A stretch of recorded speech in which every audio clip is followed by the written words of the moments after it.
नमस्ते दोस्तों। I hope आपकी सबकी प्रिपरेशन बहुत अच्छी चल रही है और आप बहुत इंपॉर्टेंट एनसीईआरटीज को कवर कर रहे हैं। एनसीईआरटी जो कि रेफरेंस बुक मानी जाती है ज्योग्राफी के लिए, उनको कवर करना बहुत ज़्यादा ज़रूरी है अगर आप ज्योग्राफी में बहुत अच्छे मार्क्स स्कोर करना चाहते हो तो। जैसे कि हम 9th की एनसीईआरटी पढ़ रहे थे, अब तक हम 3 चैप्टर्स पढ़ चुके हैं और अब हम 4th चैप्टर पे है, उसका हम इस लेक्चर में पार्ट 1 पढ़ने वाले। जैसे आपको ये भी बता दूँ कि अब तक जो आपने एनसीईआरटीज पढ़ी उसके बारे में जो भी आप इंफॉर्मेशन कलेक्ट कर रहे हो उसको रिवाइज करना बहुत ज़्यादा ज़रूरी है, उसके नोट्स बनाना बहुत ज़्यादा ज़रूरी है। आई होप कि आप ये सब कर रहे हो।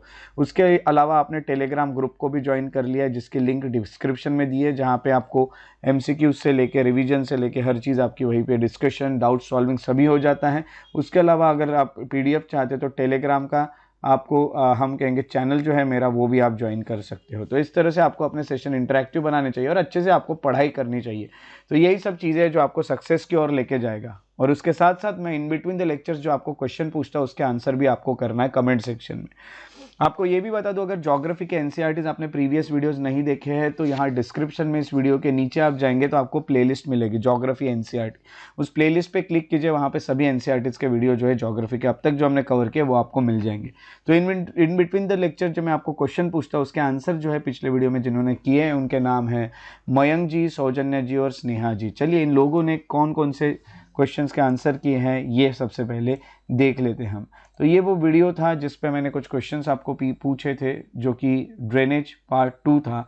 और अगर देखा गया तो ये क्लास 9 का 3rd चैप्टर था। इसके ऊपर स्नेहा जी ने जो आंसर दिया है हमें वो है हाईएस्ट पीक सातपुड़ा रेंज में कौन सा है, उन्होंने लिखा है बिगेस्ट वाटरफॉल लिखा है, भाखरा नंगल डैम के बारे में लिखा हुआ है, नेचुरल लेक्स जो है उसके बारे में लिखा है, आर्टिफिशियल लेक के बारे में लिखा है, उसके अलावा cities at the bank of reverse लिखी है। देखिए कितनी सारी इन्फॉर्मेशन हम तक पहुंचाई है स्नेहा जी ने। तो बहुत बहुत शुक्रिया स्नेहा जी, इतनी बेहतरीन इन्फॉर्मेशन हमको पहुंचाने तक। तो आप लोग सभी जो ये वीडियोस देख रहे हो वो अपना टाइम बचाना चाहते हो और बहुत सारी इन्फॉर्मेशन कलेक्ट करना चाहते हो तो स्नेहा जी ने यहाँ पे इन्फॉर्मेशन आपको दी है, इसको पढ़िए और हो सके तो इसे नोट डाउन भी कीजिए। अगली इन्फॉर्मेशन जो हमें मिली है वो सौजन्या जी की तरफ से मिली है। सौजन्या जी ने सातपुड़ा का हाईएस्ट पीक बताया, बिगेस्ट वाटरफॉल बताया इंडिया में, ओरिजिन बताया वेस्ट फ्लोइंग रिवर्स का, और शिकाराज क्या होती है ये भी बताया। उसके अलावा भाखरा नंगल डैम के बारे में भी उन्होंने हमें बताया। बहुत अच्छी बेहतरीन इन्फॉर्मेशन सौजन्या जी से भी हमें मिली है, तो सभी लोग नोट डाउन करेंगे और अच्छे से इसको पढ़ के रखेंगे। Thank you so much Saujanya ji इतनी अच्छी इन्फॉर्मेशन हम तक पहुंचाने के लिए। अगली जो हमें इन्फॉर्मेशन मिली है वो मयंक जी ने हमें पहुंचाई है, जो कि सातपुड़ा रेंज के हाईएस्ट पीक के बारे में, भाखरा नंगल प्रोजेक्ट के बारे में। उसके अलावा यहाँ पे अगर देखना गया तो कब से ऑपरेशनल है ये सभी चीज़ें उन्होंने लिखा है। और यहाँ पे पटना जो है ये इसके बारे में लिखा है, बक्सार के बारे में लिखा है, भागलपुर के बारे में लिखा है, काठियाड़ के बारे में लिखा है, जो कौन कौन से रिवर के पास आते हैं वो उन्होंने हमें इन्फॉर्मेशन प्रोवाइड की। तो आप सभी लोग जो वीडियो देख रहे हैं वो फिर से इस इन्फॉर्मेशन को अच्छे से पढ़ेंगे और हो सके तो नोट डाउन भी करेंगे। तो thank you so much Mayank ji, जो आपने हम तक इतनी अच्छी बेहतरीन इन्फॉर्मेशन पहुँचाई है। Thank you so much. चलिए तो आज का जो हम लेक्चर है उसे शुरू करेंगे। तो मयंक जी, सौजन्या जी और स्नेहा जी, आपका बहुत बहुत शुक्रिया। और आज का जो लेक्चर है इसको हम 4th चैप्टर जो है दैट इज पार्ट 1 क्लाइमेट, इसको आज हम पढ़ने वाले हैं। तो जैसे कि हम जानते हैं कि ज्योग्राफी के एनसीईआरटी का 4th चैप्टर जो है वो क्लाइमेट है। तो क्लाइमेट क्या होता है क्या नहीं, इन सभी चीज़ों के बारे में आपको आज इन्फॉर्मेशन मिलने वाली है। उसके अलावा आपको ये भी बता दूं कि आज के लेक्चर में हम क्या क्या पढ़ने वाले हैं वो भी मैं आपको यहाँ पे एक आइडिया दे दूंगा। पहले हम शुरुआत कर लेते हैं इंट्रोडक्शन से। देखा गया तो इन द लास्ट 2 चैप्टर्स, जैसे कि आपने पिछले कुछ चैप्टर्स पढ़े उसमें आपने लैंडफॉर्म्स और ड्रेनेज को पढ़ा अपने देश के, है ना। आपने देखा था कुछ माउंटेन रेंजेस देखे, उसके अलावा आपने अगर पिछला जो वीडियो लेक्चर था उसमें आपने रिवर्स के बारे में भी पढ़ा। तो ये जितने भी हैं वो तो बहुत बेसिक सभी ये ज़रूरी है पढ़ना। तो these are 2 of the 3 basic elements, है ना। तो 3 में से जो ये 2 है ये आपने पढ़ लिया और अभी आप तीसरा पढ़ने वाले हो, है ना। तो यहाँ पे आप नेचुरल एनवायरनमेंट पढ़ने वाले हो ऑफ एनी एरिया, है ना। अब यहाँ पे अगर देखेंगे तो इस चैप्टर में we will learn the third that is atmospheric condition, है ना। और हम यही कहेंगे कि जो भी आप यहाँ पे एटमॉस्फेरिक कंडीशन पढ़ने वाले हैं, एटमॉस्फेरिक कंडीशन से ही तो हमारे क्लाइमेट बनते हैं। तो यही है कि एटमॉस्फेरिक कंडीशन क्या होती है क्या नहीं, यहाँ पे इस चैप्टर में आप पढ़ने वाले हो हमारे देश में कौन कौन सी है।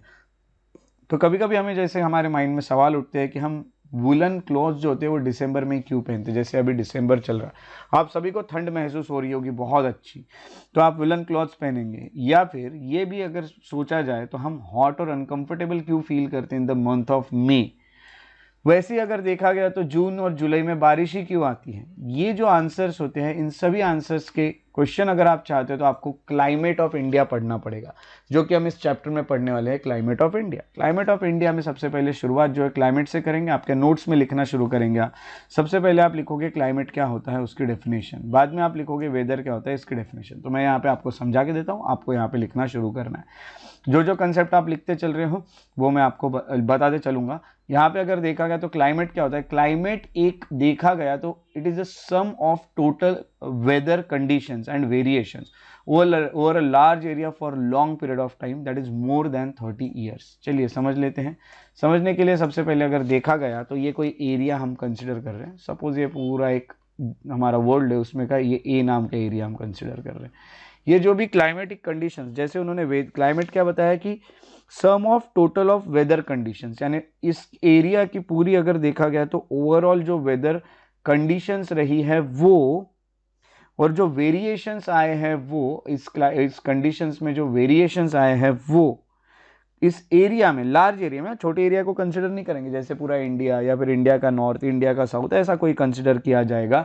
और वो भी कितने टाइम के लिए? तो लॉन्ग पीरियड के लिए। ऐसा नहीं कि आज और कल की बात चल रही है, बहुत समय से जो देखा जा रहा है वेदर कंडीशंस और वेरिएशंस, उसको क्लाइमेट कहा जाता है। लॉन्ग जो टाइम यहाँ कहा गया है, जैसे आप समझ जाइए कि 30+ ईयर्स, यानी हम कहेंगे कि 30 ईयर्स प्लस, ऐसा मैं यहाँ पे, सॉरी ठीक है जस्ट अ मिनट, हाँ 30 ईयर्स प्लस का समय, यानी मोर देन 30 ईयर्स तक अगर आप ये चीज़ें कंसिडर कर रहे हो तो उसको क्लाइमेट कहा जाएगा। आज या कल का जो होता है वो आप जानते हो कि वेदर होता है। तो क्लाइमेटिक कंडीशन के बहुत अच्छी डेफिनेशन है, सिंपल डेफिनेशन है ये, सबसे पहले जो हमें पता चलती है।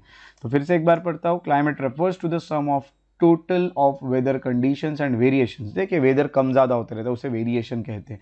बहुत बड़े एरिया में एक लंबे समय के लिए, that is more than 30 years, ये होता है क्लाइमेट। वैसे अगर वेदर क्या होता है तो वेदर एक refers to the state of atmosphere over an area at that point of time, है ना। यहाँ पे जैसे हमने कहा कि वेदर क्या होगा, उसी एरिया या किसी भी एरिया को पकड़ लो, हम पकड़ लेते हैं एक छोटे से समय के लिए। जैसे हमने बोला ये ए नाम का जो एरिया था, यहाँ पे आज कल क्या था वो, है ना। तो हम कहेंगे state of atmosphere at any point of time, यानी आज कैसा था, एनी पॉइंट ऑफ टाइम यही हम बोलेंगे। जैसे आज हो गया, कल हो गया, या फिर हम कहेंगे 4 दिन पहले कैसा था, एनी पॉइंट ऑफ टाइम कैसा था वो। तो लंबे समय तक जो था दैट इज क्लाइमेट। इसलिए आप किसी को कैसा पूछोगे कि भैया आज का क्लाइमेट कैसा है, ये नहीं पूछोगे, आप क्या पूछोगे, आज का वेदर कैसा है। तो वेदर इसलिए क्योंकि छोटे टाइम का, आज का पूछा जा रहा है। अगर लंबे समय का पूछ रहे हो तो आप क्लाइमेट पूछोगे। जो एलिमेंट कंसिडर किए जा रहे हैं, वेदर हो या क्लाइमेट हो, उसमें सेम है। क्या क्या देखते हैं हम? टेम्परेचर देखते हैं कितना था, कम ज़्यादा कितना था, एटमॉस्फेरिक प्रेशर कितना था, विंड कैसी चल रही है, ह्यूमिडिटी कितनी है, प्रेसिपिटेशन यानी बारिश कितनी है। ये सब चीज़ें हम कंसिडर करते हैं जनरली वेदर या क्लाइमेट दोनों में भी। सिर्फ फ़र्क क्या है, वेदर छोटे समय के लिए और एक समय के लिए, और क्लाइमेट जो होगा वो लंबे समय के लिए, यही चीज़ें सब। अगर देखा गया तो आपने ये भी देखा होगा कि जो वेदर कंडीशन होती है वो फ्लक्चुएट होते रहती है ना, very often, even with in a day. आज जैसे आप आओगे तो आपको दोपहर के समय थोड़ा सा धूप मिलेगी तो थोड़ी गर्म लगेगा।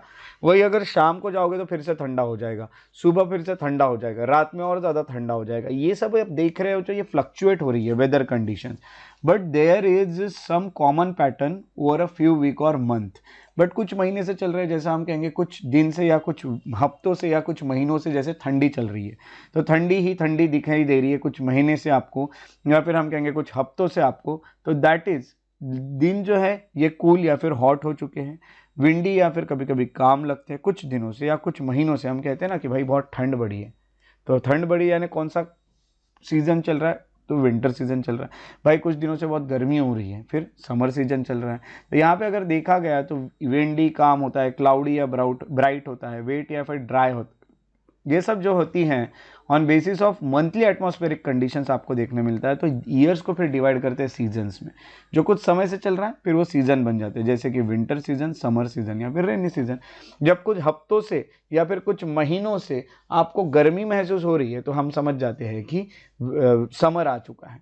कुछ हफ्तों से या महीनों से बारिश गिर रही है तो रेनी सीजन आ चुका है, और सेम चीज़ें अगर हो रही है, ठंड पड़ रही है, तो फिर विंटर आ चुका है। तो इसको कहा जाता है सीजन। तो कुछ हफ्तों या महीनों तक का वो climatic condition that is season, लंबे समय तक का दैट इज वेदर, और कुछ दिन का सॉरी लंबे समय का दैट इज क्लाइमेट, और कुछ दिनों का दैट इज वेदर, या कुछ एक पर्टिकुलर स्पेसिफिक दिन का दैट इज वेदर। तो क्लाइमेट, वेदर और सीजन, ये तीन चीज़ें अभी आपके सामने हैं। तो तीन चीज़ें आपने यहाँ पे कवर कर ली है ना। तो यहाँ पे आपने पहले जो देखा वो था क्लाइमेट, दूसरा जो आपने देखा वो any point of time that is whether, और तीसरा कुछ समय तक का that is season, sorry seasonal लिखा मैंने, ठीक है, सीजन्स, ये हो गए। ओके, चलिए आगे बढ़ते हैं। आगे और क्या क्या लिखा है हम ये पॉइंट्स भी देख लेते हैं। यहाँ पे अगर देखा गया तो वर्ल्ड जो होता है वो डिवाइड किया गया into number of climatic regions, जैसे आपको पता है। तो do you know what type of climate India has and why it is so, है ना, इंडिया का कौन से टाइप का क्लाइमेट और ऐसा क्यों है। तो यही सब चीज़ें हमें इस चैप्टर में पढ़नी है। अब यहाँ पे बहुत अच्छी एक उन्होंने फैक्ट लिखा है मॉनसून के बारे में। आपने मॉनसून का नाम तो सुना ही होगा। मॉनसून ये वर्ड आया कहाँ से? मॉनसून ये वर्ड एक अरेबिक वर्ड से है जिसको मौसम कहा जाता है। मौसम मीन्स सीजन, और मौसम से बना मॉनसून। कितनी अच्छी बात है देखो समझने के लिए। मॉनसून जो होता है वो सीजनल रिवर्सल होती है विंड डायरेक्शन में, जो भी आपको विंड की डायरेक्शन देखते मिल रही है या फिर विंड देखने मिल रही है उसको कहा जाता है दैट इज मॉनसून। अब आप मॉनसून के बारे में पढ़ने वाले हो। अब उन्होंने इंडिया के क्लाइमेट के बारे में हमें इन्फॉर्मेशन दी है। तो क्लाइमेट जो इंडिया का उसे मॉनसून टाइप ऑफ क्लाइमेट कहा जाता है। एशिया में देखा गया तो ये जो टाइप ऑफ क्लाइमेट है ये मेनली साउथ और साउथ ईस्ट में देखा जाता है। आप सबके पास मैप बुक से नहीं है तो वीडियो को पॉज करना है, अपनी मैप बुक लेके आना है और वीडियो को फिर से प्ले करना है। चलिए, तो अब आप सब लोग अपनी मैप बुक ला ली और मैप में आप देख रहे हैं एशिया में, जैसे कि आप साउथ में देख रहे हैं एशिया में और साउथ ईस्ट में देख रहे हैं एशिया में, तो आपको ये जो मॉनसून टाइप का क्लाइमेट है ये देखने मिलेगा। Despite an overall unity in general pattern there are perceptible regional variations in climatic condition within the country, है ना। तो वो तो है ही। देखिए, देखा गया तो पैटर्न जो है वो एक जैसा भी है, बट जितने भी रीजनल वेरिएशंस है वो रीजन टू रीजन अलग क्लाइमेट है, ये तो आपको पता ही है इंडिया में ना। विद इन द कंट्री आपको अलग अलग जगह अलग अलग क्लाइमेटिक कंडीशंस देखने मिलती है, ये तो पक्की बात है। तो हम कहेंगे दो हम एलिमेंट्स को कंसिडर करते हैं इसको समझने के लिए। एक होता है टेम्परेचर और एक होता है प्रेसिपिटेशन, और हम एग्जामिन करेंगे कि ये अलग अलग कैसे हैं प्लेस टू प्लेस, है ना। प्लेस टू प्लेस हमारे देश में ही अलग अलग कैसे देखने मिल रहा है। आपको तो पता ही होगा कि अलग अलग जगह अलग अलग टेम्परेचर और प्रेसिपिटेशन है, बट इसे जब हम समझते हैं विद सम फैक्ट्स तो और भी मजा आती है। तो चलिए सबसे पहले टेम्परेचर की बात करते हैं। अगर समर की बात करें तो मर्क्यूरी जो है यानी हमारे थर्मोमीटर्स जो है वो टच कर जाते हैं 50 डिग्री सेल्सियस को इन सम पार्ट्स ऑफ राजस्थान में समर में। ये एक डेजर्ट है जहाँ पे 50 डिग्री पहुँच गए हैं। वैसे ही अगर हम सेम वक्त हम जाए पहलगाम करके जो जम्मू कश्मीर में है वहाँ, तो वहाँ सिर्फ 20 डिग्री जाते हुए दिखेगा आपको, है ना। इतना हाई टेम्परेचर ही जाएगा, उससे ऊपर जाएगा नहीं। तो आप देख रहे समर में ये कैसे अलग अलग जगह अलग अलग टेम्परेचर है। वैसे अगर विंटर में आप जाओगे नाइट में तो टेम्परेचर जो द्रास में है जम्मू एंड कश्मीर में वो -45 डिग्री तक पहुंच जाता है। वही अगर आप तिरुवनंतपुरम में जाएंगे जो कि केरला में है तो आपको टेम्परेचर 22 डिग्री सेल्सियस तक में ही जाते हुए दिखेगा विंटर में भी, उससे कम नहीं। तो यानी आप देख रहे क्या वेरिएशंस है, एक जगह से दूसरी जगह जा रहे हैं तो क्या क्लाइमेट चेंज, क्या आप कह सकते हैं कि क्लाइमेटिक कंडीशंस चेंज होते हुए आपको दिख रही है, ठीक है। अब यहाँ पे एक और उन्होंने अच्छा फैक्ट लिखा, in certain places there is a wide difference between day and night temperature. कहीं कहीं पे डे एंड नाइट टेम्परेचर ही बहुत डिफरेंस लेके आता है। जैसे थार डेजर्ट जो है वहाँ पे दिन का टेम्परेचर 50 डिग्री तक जाता है तो वही रात में 15 डिग्री सेल्सियस तक ड्रॉप होता है। आप सोच रहे हो कि कितना बड़ा वेरिएशन है। On the other hand, it is hardly any difference in the day and night temperature in Andaman and Nicobar and Islands और in Kerala। जो कोस्टल रीजन है वहाँ पे आपको ये ज़्यादा देखने नहीं मिलता। इसके सबके रीजन्स हम आगे के चैप्टर्स में पढ़ने वाले, आगे के एनसीईआरटीज में पढ़ने वाले। तो आपको उसका टेंशन नहीं लेना है, फिलहाल से फैक्ट्स हम कलेक्ट कर रहे हैं। आगे अगर जाए तो हमने अभी देखा कि एक तरह से हमने टेम्परेचर को दिमाग में रखा। अब हम दिमाग में रखते हैं प्रेसिपिटेशन यानी बारिश। अगर हम रेनफॉल की या प्रेसिपिटेशन की बात करें तो उसमें भी वेरिएशन है, not only in the form and type of precipitation but also in its amount the seasonal distribution, है ना। तो कितनी बारिश होने वाली है, कितने अमाउंट में बारिश होने वाली है, किस तरह की बारिश है, हर चीज़ में डिफरेंस आपको देखने मिलता है। जैसे हम कहेंगे प्रेसिपिटेशन जो है मोस्टली वो स्नोफॉल में होता है हिमालय में, ठीक है। It rains over rest of the country, ठीक है। हम देखते हैं कि बाकी वक्त जब हम कह रहे हैं कि बारिश गिर रही है हमारे यहाँ, तो हिमालय में बर्फ गिर रही होती है। यानी फॉर्म देखिए, अलग अलग फॉर्म में आ रहा है प्रेसिपिटेशन नीचे। आगे अगर देखा गया तो एनुअल प्रेसिपिटेशन जो होता है वो 400 सेंटीमीटर होता है मेघालय में, 400 सेंटीमीटर से ज़्यादा। वहाँ से तो आपको वो देखने मिलता है more than 10 centimetre in Ladakh and western Rajasthan. तो लद्दाख और वेस्टर्न राजस्थान में इतना कम है, 10 सेंटीमीटर से भी कम है। तो हम जाएंगे तो मेघालय में 400 सेंटीमीटर से भी ज़्यादा है। आप देख रहे कितने वेरिएशन है, यानी हम कहेंगे अमाउंट में भी कितने चेंजेस आपको देखने मिल रहे हैं। ये देखो बहुत सारे अगर हम देखेंगे तो सीजनल डिस्ट्रीब्यूशन भी देखिए, सीजन अलग अलग अगर है तो मोस्ट ऑफ द पार्ट जो है कंट्री में वहाँ रेनफॉल जून से सितंबर के बीच में होता है। बट कुछ पार्ट जो है तमिलनाडु के, यानी हम देखेंगे नॉर्मली जून से सितंबर में होता है, बट कुछ पार्ट जो है तमिलनाडु कोस्ट पे, वहाँ पे हम कहेंगे रेन जो होता है वो अक्टूबर नवंबर में देखने मिलता है। यानी हम कह सकते हैं कि वहाँ पे सीजनल डिस्ट्रीब्यूशन में भी यहाँ पे चेंज। इसलिए मैंने ये बोला कि यहाँ पे एनसीईआरटी ने ये बोला है कि वेरिएशन सिर्फ फॉर्म में या टाइप में नहीं है प्रेसिपिटेशन के, तो अमाउंट और सीजनल डिस्ट्रीब्यूशन में भी है। ये चीज़ें पढ़ने का देखो आपको बहुत सारी चीज़ें क्लियर होगी।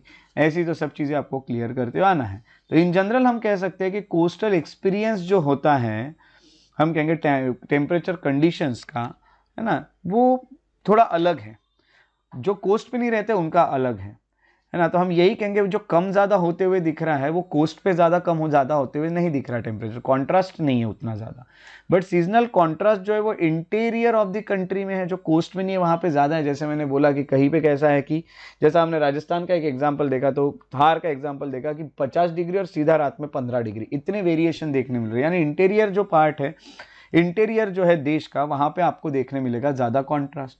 तो हम यही कहेंगे कि there is decreased in rainfall generally from east to west in the northern plains. ये भी याद रखिएगा। अब देखिए मैं आपको मैप में दिखाता हूँ, तो आपको ये नॉर्दर्न प्लेन्स दिख रहे हैं। नॉर्दर्न प्लेन्स में ये जो एरिया ये ईस्ट है और ये जो है ये डायरेक्शन वेस्ट है। जब आप ईस्ट से वेस्ट में जाओगे नॉर्दर्न प्लेन्स में, तो आपको क्या दिखेगा कि रेनफॉल डिक्रीज होते हुए दिखेगा। तो याद रखिएगा रेनफॉल क्या होता है, डिक्रीज होता है। ये चीज़ नोट्स में लिख के रखिएगा, rainfall decreases, decreases from east to west। ठीक है, रेनफॉल क्या होगा, डिक्रीज होते जाएगा, कम होते जाएगा। ये चीज़ आपको याद रखनी है। अब यहाँ पे रेनफॉल अगर कम हो रहा है तो आपको ये देखने मिलेगा, ये जो वेरिएशन होते हैं इस कारण लोगों के जो लाइव्स है उसमें भी अलग अलग आपको देखने मिलते हैं। वो क्या खाना खाते हैं, कौन से क्लॉथ्स पहनते हैं, या फिर उनके घर किस तरह से होते हैं, ये सब चीज़ें आपको देखने मिलेगी। कुछ चीज़ें आपको ढूंढ के निकालना है, आपको कमेंट सेक्शन में लिखना है कि हाउसेज जो होती है राजस्थान की उसकी थिक वॉल्स और फ्लैट रूफ्स क्यों होती हैं।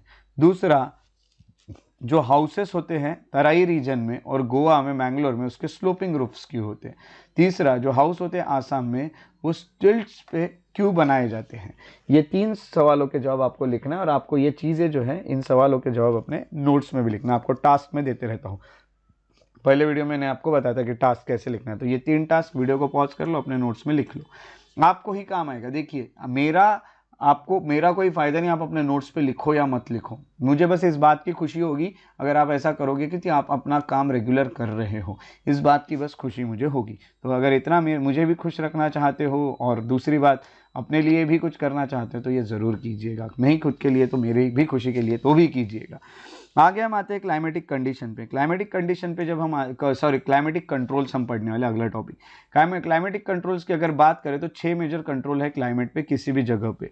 तो 6 चीज़ों से क्लाइमेट जो होता है वो कंट्रोल होता है या फिर क्लाइमेट जो है वो डिसाइड होता है। वो है पहला लैटिट्यूड, दूसरा ऑल्टीट्यूड, तीसरा जो होता है दैट इज प्रेशर, तीसरा है उसके बाद जो चौथा है प्रेशर एंड विंड सिस्टम, चौथा जो आपको देखने मिलता है वो है डिस्टेंस फ्रॉम सी, और 5वां जो है वो ओशन करंट्स, और 6 जो है वो रिलीफ फीचर्स। ये याद रखेगा 6 मेजर कंट्रोल्स ऑफ क्लाइमेट।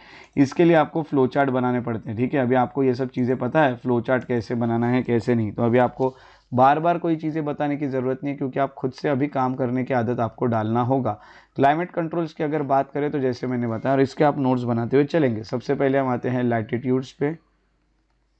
दूसरा क्लाइमेट कंट्रोल जो है दैट इज ऑल्टीट्यूड्स,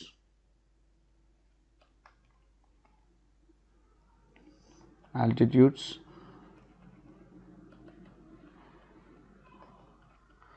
तीसरा जो आपको एल्टीट्यूड के बाद जो तीसरा देखने मिलता है वो है प्रेशर, एंड विंड सिस्टम, इसको नीचे लिखता हूँ ताकि जगह बचे।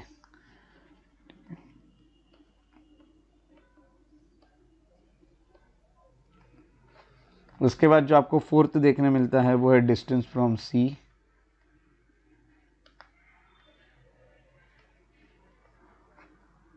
पांचवा जो देखने मिलता है, fifth one, that is ocean currents. And last one is relief features.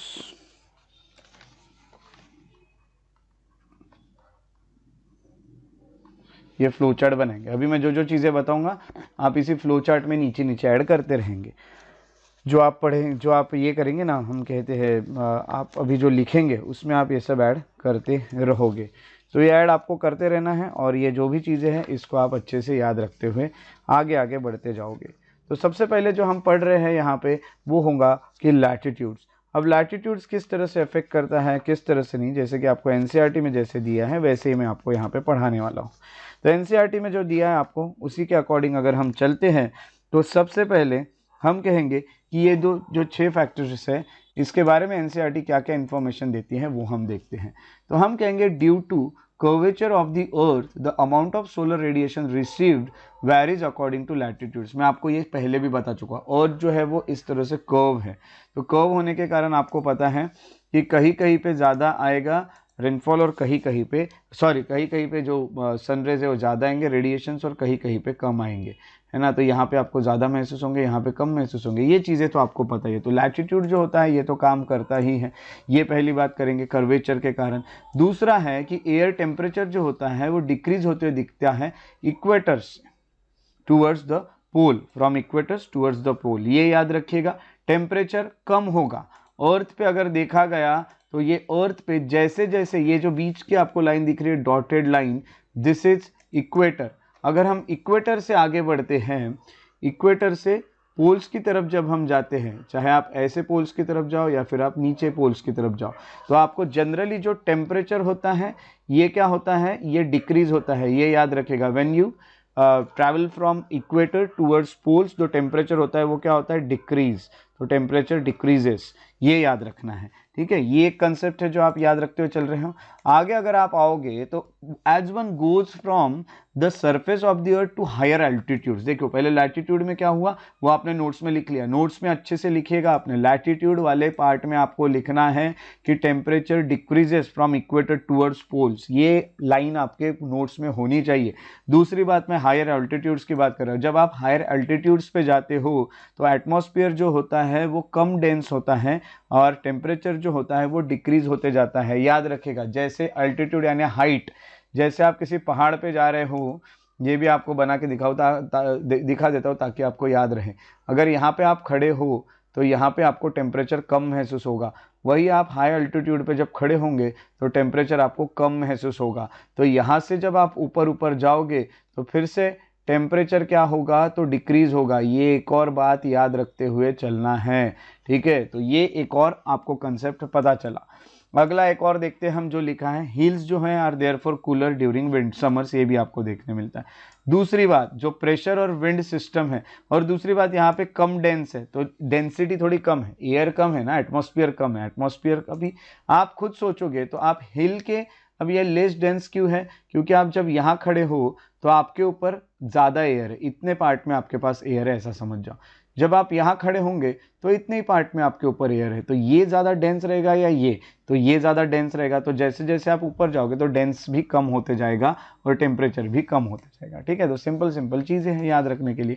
आगे हम आते हैं तो हिल्स जो आगे उन्होंने लिखा है कि प्रेशर और विंड सिस्टम जो होता है किसी भी एरिया का, वो डिपेंड होता है latitude and altitude of place पे, ये याद रखिएगा, ठीक है। तीसरा, जैसे हम देख रहे हैं pressure and wind system, that does it influences the temperature and rainfall pattern. अगर हम देखें तो तो हम यही देख सकते हैं कि प्रेशर और विंड सिस्टम ये किसी भी एरिया का लैटिट्यूड और एल्टीट्यूड पे इसीलिए डिपेंड होता है। देखो फिर से मैं बताता हूँ, जो प्रेशर होगा वो प्रेशर जैसे जैसे आप हाई एल्टीट्यूड पे जाते जाओगे तो वो प्रेशर कम होगा कि ज़्यादा होगा, ये आपको कमेंट सेक्शन में लिखना है। तो फिलहाल तो मैं आपको ये चीज़ें आपके लिए रख रहा हूँ कि आपको इसके ऊपर वर्क करना है। तो आपको आगे आगे ये चीज़ें और पढ़ने मिलेगी, आगे के एनसीईआरटीज़ में हमें पढ़ाने ही वाले हैं। तो यहाँ पे भी आप पढ़ने वाले हो। बट अभी मैं पहले आपको ये बोलूँ कि अगर आप सच में अगर अच्छे से काम कर रहे हो तो अभी वीडियो को पॉज करके नीचे आपको लिखना है कि, या फिर कहीं पे लिख के रखना है, फिर बाद में खुद को क्रॉस चेक करना है कि आप सही थे कि बराबर। तो सबसे पहले क्या बोला है हमने कि प्रेशर और विंड सिस्टम जो होता है वो लैटिट्यूड और ऑल्टीट्यूड पर डिपेंड है। दूसरी बात हम यही कहेंगे कि जो सी होता है वो भी कहीं ना कहीं अपना इन्फ्लुएंस जो होता है वो क्लाइमेट पे रखता है। जो डिस्टेंस होता है सी से वो जब इंक्रीज होता है, याद रखिएगा समुंदर से जब डिस्टेंस ज़्यादा होगा, बढ़ते जाएगा, वैसे वैसे हम कहेंगे कि its moderating influence decreases and people experience extreme weather conditions. जितना जितना आप सी से दूर जाते जाएंगे उतना ज़्यादा वेदर के एक्सट्रीम कंडीशंस आपको देखने मिलेंगी। जैसे कि एग्जांपल लेता हूँ, अगर आप इंडिया के सेंटर में है तो आपको जितनी ठंड महसूस होगी उतनी ठंड आपको एक समुंदर के पास वाले एरिया में नहीं होगी, ना ही आपको उतना टेम्परेचर हॉट भी मिलेगा। तो ये है कि जितना जितना दूर जाओगे उतना आपको ये देखने मिलेगा। So this condition is known as हम कहेंगे कॉन्टिनेंटलिटी। ये याद रखिएगा। एक और कंसेप्ट आपको ऐड करना है आपने इसमें, दैट इज कॉन्टिनेंटलिटी। और अभी जो मैंने आपको लिख के दिया है वो, अभी जो मैंने आपको मार्क करके दिखाई थी लाइन, उसको वहाँ पे लिखिएगा कॉन्टिनेंटलिटी। ये चीज़ें अच्छे से आपको याद रखनी है। तो कॉन्टिनेंटलिटी जो है ये आपको, जैसे आप याद रख रहे हो एक एक कंसेप्ट, वैसे उसको वहाँ पे लिख के रखना है। तो मैंने यहाँ पे आपको बताया कहाँ से लिखे होगे, as the distance from sea increases its moderating influence decreases and people experience extreme weather condition. This condition is known as continentality. अगर कॉन्टिनेंटलिटी को शॉर्ट में लिखना है तो याद रखिएगा very hot during summers and very cold during winters. जिसको extreme temperature कहा जाता है। वही अगर देखा गया तो ओशन करंट्स, जैसे यहाँ पे इन्होंने ओशन करंट्स के बारे में लिखा है, तो जो ओशन करंट्स होते हैं along with onshore winds affect the climate of coastal areas। ठीक है, तो ओशन करंट्स जो आ रहे हैं ना, हम कहेंगे कि दो तरह के करंट्स होते हैं, वार्म ओशन करंट या कोल्ड ओशन करंट्स। तो ये जो ओशन करंट्स होते हैं वो अगर वार्म या कोल्ड रहे तो उससे भी ये फर्क पड़ता है कि जो विंड्स बहेगी वो हॉट रहेगी या कोल्ड रहेगी। अगर ओशन करंट्स वार्म है तो जो विंड बहेगी वो भी वार्म रहेगी, अगर वो कोल्ड है तो कोल्ड रहेंगी विंड। तो ये भी अफेक्ट करता है। तो यहाँ पे हम यही कहेंगे कि आपको ढूंढना है कि why most of the world's deserts are located in the western margins of continent in the subtropics. Comment section में भी लिखना है और आपको इसका आंसर ढूंढ के अपने नोट्स में भी लिखना है। कमेंट सेक्शन में शॉर्ट में लिखा तो भी चलेगा, बस अपने नोट्स में उसे अच्छे से लिखेगा इसका आंसर। तो याद रखिएगा कि क्यों वर्ल्ड के जो डेजर्ट्स होते हैं जो लोकेटेड है वेस्टर्न मार्जिन्स पे कॉन्टिनेंट के, जो लोकेटेड है वो वेस्टर्न मार्जिन्स पे ही क्यों है सब ट्रॉपिक्स में। ये आपको इसका आंसर ढूंढना है। सब ट्रॉपिक यानी आपको पता है ट्रॉपिकल एरिया के थोड़ा सा ऊपर का एरिया, या फिर नीचे जाओगे तो थोड़ा नीचे का एरिया। फाइनली जो रिलीफ होता है, रिलीफ भी यहाँ पे जो होते हैं वो भी मेजर रोल प्ले करते हैं। रिलीफ यानी जैसे हम कहेंगे हायर माउंटेन्स हैं या प्लेन्स हैं, है क्या। हायर माउंटेन्स जो होते हैं वो बैरियर बन जाते हैं for cold and hot winds. वो विंड्स को रोक देते हैं, बैरियर बन के खड़े रहते हैं। तो as may also cause precipitation if they are high enough and lie in the path of rain bearing winds. ये भी आपको बताता हूँ। The leeward side of the mountain remains relatively dry. अब यहाँ पे वही एक साइड ड्राई और एक साइड हम देख रहे हैं, तो क्या मिल रही है आपको, रेनफॉल वाली देखने मिल रही है। अब क्या होता है देखिए, जैसे इन्होंने जो बताया वो चीज़ें मैं आपको थोड़ी सी एक्सप्लेन करके देता हूँ। अब ये कोई एक हिल है, हाई माउंटेन है, जैसे उन्होंने बताया है माउंटेन के बारे में, तो हाई माउंटेन जो होते हैं बैरियर बन जाते हैं कोल्ड और हॉट विंड्स के। तो सपोज ये विंड्स बह रही है तो ये बैरियर है, यहाँ पे ये रोक देगा इन विंड्स को, ये विंड्स यहाँ पे रुक जाएगी। चलो विंड्स रुक जाती है, ये आपको यहाँ पे पता चल गया, बैरियर बन गया माउंटेन। दूसरा जो होता है, अब यही जो विंड बह रही थी अगर वो अपने साथ कुछ बादल को लेके बह रही है तो ये बादल भी यहाँ पे रुक जाएंगे, बैरियर बन के इसको रोक देगा और यहाँ पे फिर बारिश गिरेगी। अब बारिश गिरने के बाद कभी ये अगर पास भी हो गए, फॉर एग्जांपल विंड इतने जोर से है कि इनको धक्का मार के पास करा दिया, तो ये जो बादल है ये कैसे पास होंगे, यहाँ से आएंगे और जोर से पुश मिलेगा तो ऊपर से निकल जाएंगे। तो ये एकदम नहीं रुकेंगे, यहाँ एकदम ब्रेक नहीं लगेगा आपका यहाँ। तो यहाँ का जो रीजन रहेगा ये ड्राई आपको देखने मिलेगा और प्रेसिपिटेशन जो है वो जहाँ से बह के आए हैं वहाँ पे आपको देखने मिलते हैं। तो इस तरह की चीज़ें आपको कुछ देखने मिलती हैं और भी डिटेल में आगे के एनसीईआरटीज़ में कंसेप्ट आपको पढ़ना ही है। बट फिलहाल मैंने आपको बता दिया जो इनका कहने का था वो बात मैंने आप तक पहुँचा दी है। तो यहाँ पर आपको पता चल गया ये सब चीज़ें। तो यहाँ जो फैक्टर्स अफेक्टिंग है, जैसे उसमें कुछ फैक्टर्स जो होते हैं ये यहाँ पे डिस्कस किए जाते हैं। तो वो क्या क्या है, सबसे पहले लैटिट्यूड की बात करें। लैटिट्यूड की बात करें तो इंडिया से ट्रॉपिक ऑफ कैंसर पास होता है, और आप अपने मैप पे देख रहे हो ट्रॉपिक ऑफ कैंसर आपको पास होते हुए दिख रहा है मिडल ऑफ द कंट्री से। आप रन ऑफ कच्छ को देख रहे हैं गुजरात के साइड। देखो हाँ, मैं आपको अभी मैप जानबूझ के नहीं दिखा रहा हूँ, क्योंकि आप अपने सामने मैप बुक लेके बैठे हो और बिल्कुल जो मैं बोल रहा हूँ उसको आप देख रहे हो। रन ऑफ कच्छ दिखा आपको, वहाँ से तो हम कहेंगे इन द वेस्ट। वैसे आपको मिजोरम दिख रहा है ईस्ट में, वहाँ से आपको पास होते दिख रहा है tropic of cancer. Tropic of cancer जो होता है वो 23.5 डिग्री से आपको जाते हुए दिख रहा है। और अगर देखा गया तो almost half of the country lying in the south of the tropic of cancer belongs to tropical area. और ट्रॉपिक ऑफ कैंसर के नीचे की जो कंट्री आपको दिख रही है इसको कहा जाता है ट्रॉपिकल एरिया।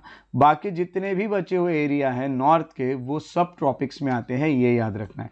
इसलिए इंडिया के जो क्लाइमेट होते हैं वो ट्रॉपिकल भी है और सब ट्रॉपिकल भी है। तो यहाँ पे अगर हम देखें इस मैप पे, तो अगर हम सोचने की कोशिश करें, यहाँ पे आते हैं इस मैप पे, ये देखिए यहाँ से आपको ट्रॉपिक ऑफ कैंसर जाते हुए दिख रहा है ये।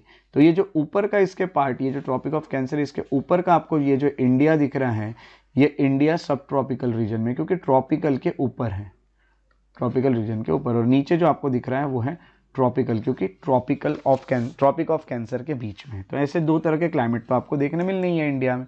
ये कुछ बेसिक चीज़ है जो आपको पता चलती है। तो लैटिट्यूड्स जो होती है उससे फ़र्क तो पड़ रहा है। आगे आते हैं ऑल्टीट्यूड्स। एल्टीट्यूड्स यानी हम कहेंगे हाइट। इंडिया की अगर देखा गया तो माउंटेन्स आपको नॉर्थ में देखने मिल रहे हैं जिसकी एवरेज हाइट अबाउट 6000 मीटर है। इतने ऊंचाई पे आप जाओगे तो आपको क्लाइमेटिक कंडीशंस बदलती हुई तो दिखेगी ही। इंडिया जो है उसमें अगर देखा गया तो वास्ट कोस्टल एरिया भी है जहाँ का मैक्सिमम एलिवेशन सिर्फ 30 मीटर तक ही है, कहीं पे 6000 मीटर तो कहीं पे 30 मीटर। देखिए कितने बड़े बड़े वेरिएशंस है। हिमालय जो होता है वो कोल्ड विंड्स को आने ही नहीं देता है। सेंट्रल एशिया से बड़ी बड़ी कोल्ड विंड बहते आती है, हिमालय उनको रोक देता है। हिमालय पे रुकने के कारण हिमालय ठंडा हो जाता है। बट आपके लिए देखिए हिमालय ने कितना अच्छा काम किया। हिमालय इतनी ठंड हमारे इंडिया में नहीं आने दे रहा है, तो कॉन्टिनेंट में आने नहीं देता है। So it is because of this mountain that this subcontinent experiences comparatively milder winters. नहीं तो आप अब सोचिए कि सेंट्रल एशिया में कितनी ठंड है और वहाँ से जो बह के आ रही है ठंड वो हिमालय अपने आप पे रोक ले रहा है। इतना बड़ा अगर पर्वत नहीं होता तो ये विंड डायरेक्टली आपके यहाँ आती है और आपके यहाँ भी शायद अभी स्नोफॉल होता रहता होगा। ये भी आप अभी एक्सपीरियंस कर रहे थे। और आप अभी जितने ठंडी के कपड़े पहने हो उससे कई ज़्यादा आप मोटे मोटे ठंडी के कपड़े पहन के घूम रहे होते। तो ये कितना अच्छा काम किया है हिमालय ने हमें बचाने में। सो इस वीडियो में हम एल्टीट्यूड्स तक पढ़ेंगे, इसीलिए मैं यहाँ पे एल्टीट्यूड्स पे रोक रहा हूँ क्योंकि आगे आने वाले जो यहाँ पे पॉइंट्स है जैसे प्रेशर एंड विंड्स, ये थोड़े समझने वाले कंसेप्चुअल पार्ट है। बहुत ज़्यादा कंसेप्ट इससे जुड़े हुए हैं, तो इसको हमें अलग से पढ़ना होगा प्रेशर और विंड्स को। इसीलिए हमें एल्टीट्यूड्स तक इस वीडियो को रोकना होगा क्योंकि आगे प्रेशर और विंड को हमें अलग से स्टडी करना है, डिटेल में स्टडी करना है। इसीलिए तो आज हम यहाँ पे रुकेंगे और आपको ये बता दूं कि ये जितनी भी चीज़ें आपने पढ़ी है काफ़ी इंपॉर्टेंट है और 9th की एनसीईआरटी जो है बहुत इंपॉर्टेंट एनसीईआरटी है जिससे आप बाकी चीज़ों को समझ सको। तो इस तरह से हमारा आज का ये लेक्चर रहा जिसमें हमने जो 4th चैप्टर था उसमें की काफ़ी इंपॉर्टेंट चीज़ों को यहाँ पे कवर किया है। आगे और आने वाली चीज़ों को हम कवर करेंगे। बहुत सारे कंसेप्ट्स हैं इसलिए हमें यहाँ पे इसको रोकना होता है। तो कंसेप्ट्स के साथ आगे के वीडियो में मिलेंगे, तब तक के लिए अपना ख्याल रखिए। और अगर मेरे वीडियोस पसंद है तो उन्हें लाइक ज़रूर करें, शेयर करें और मेरे यूट्यूब चैनल को सब्सक्राइब करना ना भूलें। इसी तरह हम अगले वीडियो लेक्चर में मिलेंगे, तब तक के लिए अपना ख्याल रखिए। Take care and have a very good day.